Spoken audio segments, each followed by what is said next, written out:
சொல்லுங்கள். வாணி ஸ்ரீ ஆன்மீக சேனல் நேயர்களுக்கு எனது அன்பு கலந்த வணக்கம்.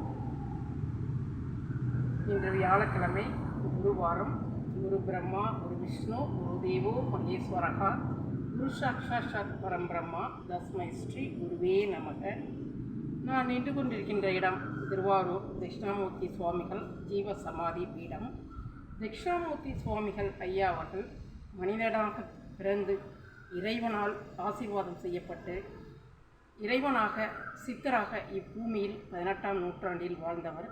இந்த ஜீவசமாதி பீடம் வியாழக்கிழமை தோறும் எல்லா நாட்களிலும் 4 காலம் பூஜைகள் நடைபெறுகிறது.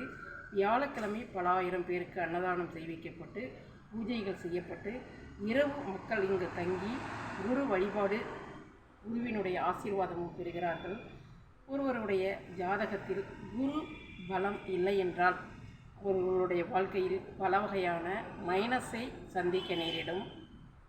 இப்போது பல பேர் கேட்கலாம், இப்போது அவர் என்ன சாமி கும்பிட்றாரா, அவர்லாம் நல்லா தானே இருக்கார் அப்படிங்கிற மாதிரி பல பேர் யோசிப்பாங்க. அது அப்படியல்ல. சில வீட்டில் முன்னோர்கள் நிறைய பொருளீட்டி வைத்திருப்பார்கள். அவர்களுடைய பொருளானது அடுத்த தலைமுறையில் உள்ளவர்கள் உழைக்காவிட்டாலும் அந்த செல்வத்தை பயன்படுத்தி கொண்டிருப்பார்கள். அதுபோன்றுதான் ஒருவருடைய ஜாதகத்தில் பூர்வ ஜென்ம புண்ணியம் 5ஆம் வீடு நன்றாக இருக்கிற பொழுது அவர்களுடைய முன்னோர்கள் நிறைய ஆன்மீக தொண்டு செய்திருப்பார்கள், பணிகள் செய்திருப்பார்கள். அவர்கள் செய்த ஆன்மீக பலத்தின் காரணமாக இன்று அவர்கள் சிறப்பாக இருக்கலாம். இதையெல்லாம் நாம் யோசிக்கக்கூடாது.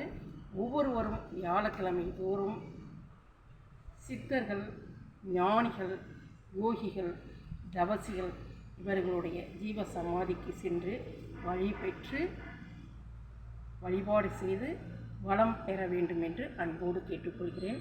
நன்றி. என்றும் இறைபணிகள் சிவஸ்ரீ. இந்த சேனலை பார்க்குற ஒவ்வொருத்தரும் ஷேர் பண்ணுங்கள், சப்ஸ்கிரைப் பண்ணுங்கள், ஒரு லைக் கொடுங்க. நன்றி.